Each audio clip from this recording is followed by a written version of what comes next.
After a weekend getaway with friends, my friend's husband whispered, "I can't stop thinking about what we did." I replied, "This has to stay between us." He smiled, "Then why did you kiss me goodbye?" My friend asked, "Why are you avoiding me?" I knew my mistake would ruin everything if she ever found out. I messed up.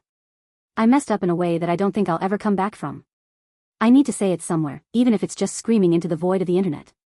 I don't know if I want advice. I don't know if I want sympathy. I just need to get it out.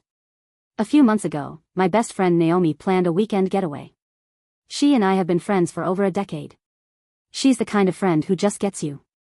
We went to the same college, had the same humor, and even now, well into adulthood, we always made time for each other. She's married to Daniel. Solid guy. At least, I thought he was. It wasn't just us. There was a small group of us, Naomi, Daniel, our friend Greg, and me. We rented a cabin in the mountains outside Asheville, North Carolina. Naomi planned everything. She always did. She booked the place, figured out the groceries, even made a playlist for the drive. It was supposed to be a chill weekend, good food, drinks, hikes, maybe some hot tub time. Just a break from life for a little while. The first night was perfect. We grilled steaks, drank too much wine, played a ridiculous amount of card games. The cabin had this hot tub on the back deck, overlooking the woods. It felt stupid not to use it. After enough drinks, Naomi and I decided to get in. Daniel and Greg followed. I should have known then. I should have caught the way Daniel was looking at me. Not in a creepy way. Just different. Naomi got out first, saying she wanted another drink. Greg followed her, probably to flirt. That left me and Daniel alone in the water. It was quiet for a while, just the sound of the water bubbling. I wasn't even thinking about him. My head was tipped back, looking at the stars, soaking in the warmth. Then he said it. "You know, I've always wondered what it would be like, if things had been different." I laughed, thinking he was joking. "What do you mean?" "If you and I had met first," he said. I felt something shift in my stomach. Not nerves. Not excitement. Just awareness. I played dumb. "That's a weird thing to say." He smirked. "Is it?"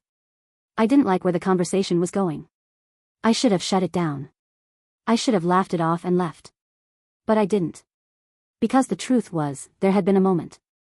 A long time ago. Before Naomi and Daniel ever started dating, before I even knew she liked him. There was a second, just a second, where I had thought about it. Wondered. But I buried it. She was my best friend. And best friends don't do that. Except, apparently, they do. I didn't say anything else that night. Naomi came back, handing me another drink, oblivious to whatever had just happened. I went to bed early, telling myself I was overthinking. The next day, we went hiking. Normal. Fun. No weird energy. By the time we got back, I had convinced myself I had imagined everything. That night, we built a fire outside. Roasted marshmallows. Drank whiskey. One by one, everyone started going inside. First Greg, then Naomi. And then it was just us. Daniel poked the fire with a stick. "I didn't mean to make you uncomfortable last night," he said. I should have said, "You didn't." "It's fine." I should have left it there. But instead, I asked, "Did you mean it?" He looked at me. Held my gaze for just a second too long. "Yeah." The silence stretched between us, thick and dangerous. Then I kissed him. I don't even remember making the decision to do it. 1 second, we were sitting there, the next, my lips were on his. I felt him hesitate. But only for a second. Then his hand was on my neck, pulling me closer. It wasn't long. It wasn't deep. Just a few stolen seconds. But it was enough. Enough to ruin everything. The sound of the cabin door opening snapped us apart. Naomi's voice. "Hey, you guys coming in?" My heart was in my throat. Daniel answered first, his voice perfectly normal. "Yeah.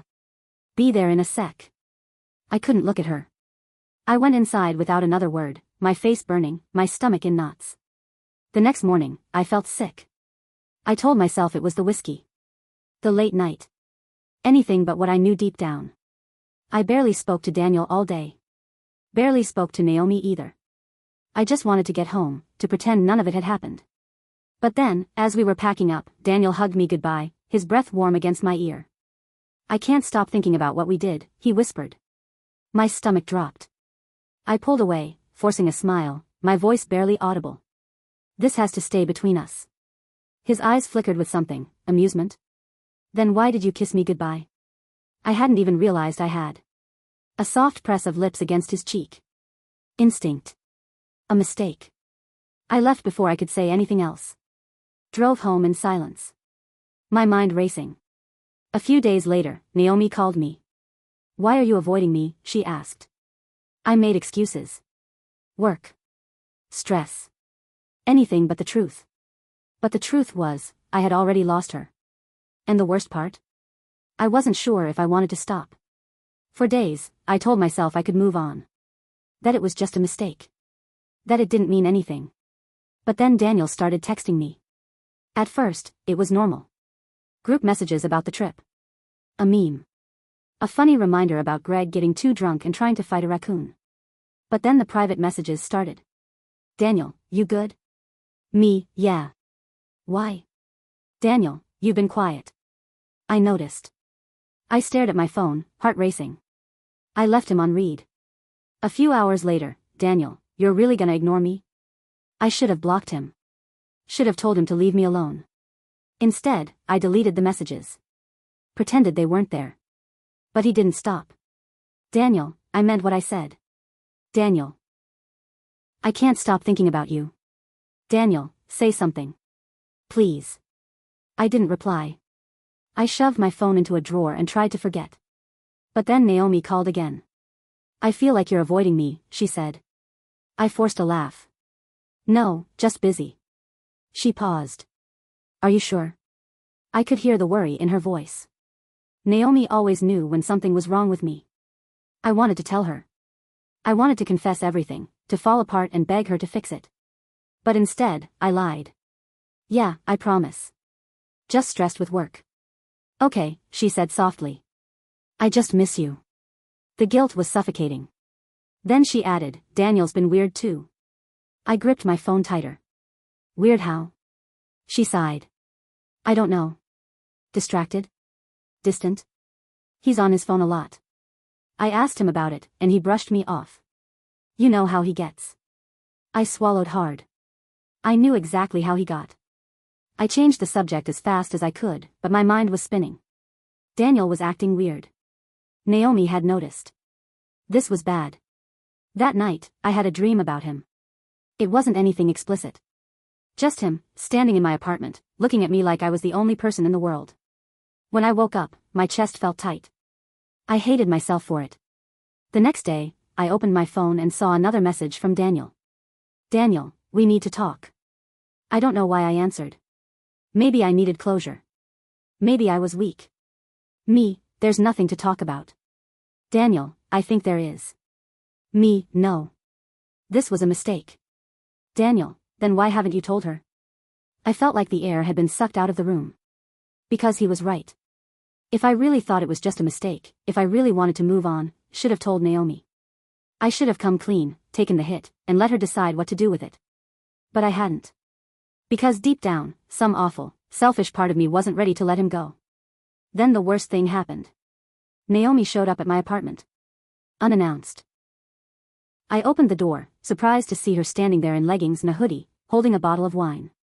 Surprise, she said, smiling. I figured I'd force you to hang out with me. My stomach twisted. You didn't have to do that. She gave me a look. Yeah, I did. Now let me in. I stepped aside, my hands clammy.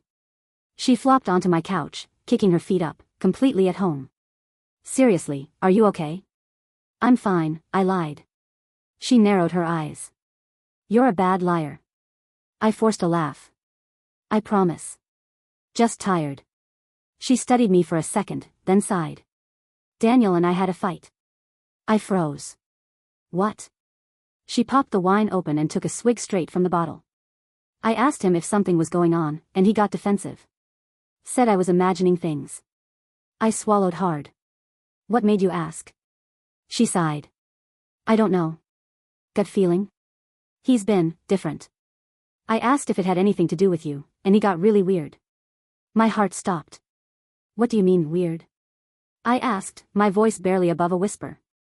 She leaned back, staring at the ceiling. He got quiet. Like, really quiet. Then he said, if she was hiding something, don't you think she would have told you by now? I felt sick. Because I knew exactly what he was doing. He was testing me. Giving me a way out. Daring me to tell her the truth. I forced myself to smile. That's ridiculous. She looked at me. Is it? I had never been more scared in my life. I should have confessed right then. Maybe Naomi would have screamed. Maybe she would have thrown the wine bottle at my head. Maybe she would have walked out and never spoken to me again. But at least I would have been free. Instead, I smiled and said, yeah, it is. She stared at me for a second too long, like she was trying to see through me. Then she sighed and took another drink. Yeah. You're right, she muttered. I don't know what's wrong with me. That was the moment I realized she trusted me more than anyone in the world. And I was lying to her face. The next few days were torture. I couldn't eat. I barely slept. I kept expecting Daniel to show up at my door, to call me, to do something. And then, one afternoon, my phone rang. Not a text. A call. Daniel. I let it ring. He called again. And again. By the fourth time, my hands were shaking. I picked up. What do you want? I whispered. His voice was low, urgent. Naomi saw the texts. My blood turned to ice. What? She saw my messages, he said.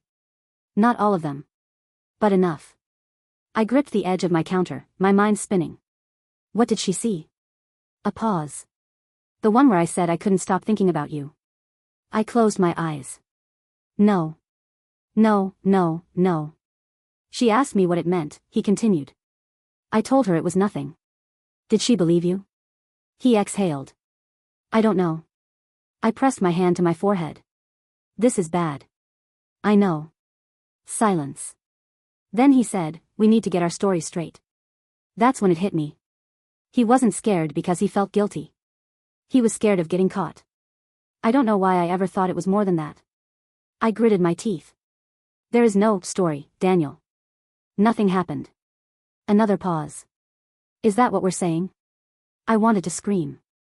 I wanted to tell him to go to hell, to tell Naomi everything, to burn this whole thing to the ground. But instead, I whispered, yes. Because I was a coward. Because I was selfish. Because I didn't want to lose my best friend. When we hung up, my heart was pounding so hard it hurt. Then Naomi texted me. Naomi, hey. Can we talk? I stared at the screen, my hands shaking. This was it. She knew. I could feel it. I texted back. Me, of course. Everything okay? Naomi, yeah. Just, come over when you can. I threw my phone down, my stomach twisting. I needed a plan. I needed an excuse. I needed a way out. But before I could even think, someone knocked on my door. I jumped. My heart stopped. I wasn't expecting anyone. Slowly, I walked to the door and peered through the peephole. Greg. I hesitated before opening it. He stepped inside, rubbing the back of his neck. Hey. Hey. He looked uncomfortable. You good? I asked. He sighed. I don't know. I frowned. What's going on? Greg hesitated. I wasn't going to say anything, but something's off. With Naomi. And Daniel. And you. My stomach dropped. He kept going. At first, I thought I was imagining it. But Naomi called me last night. He met my eyes. She asked me if I thought you and Daniel were acting weird. I forced out a laugh. What? That's crazy. Greg didn't smile. She thinks something happened. I swallowed hard. Nothing happened. He studied me. Are you sure about that? I opened my mouth, but no words came out. Greg sighed. Look, I don't know what's going on. But I do know Naomi. And if she's asking questions, she already suspects something. I felt lightheaded. She's not stupid, he continued. She's not just gonna drop it. I gripped the counter behind me to steady myself. Then Greg's voice dropped lower. And if she finds out you lied to her? He shook his head. It'll be worse. The room was spinning. Greg exhaled. I'm not telling you what to do. But if I were you? He held my gaze. I'd come clean. Before she finds out another way. I barely remember what I said after that. Something short. Something dismissive. Greg left. And I stood there, gripping the counter, trying not to throw up. Then my phone buzzed again. Naomi, are you coming? I stared at the screen. I had two choices. Lie. Or tell the truth. And I still didn't know which one I was going to pick.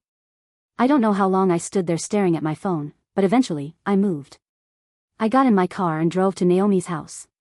My hands were shaking the entire way. My stomach was twisted so tight it felt like I could barely breathe. Greg was right. Naomi wasn't stupid.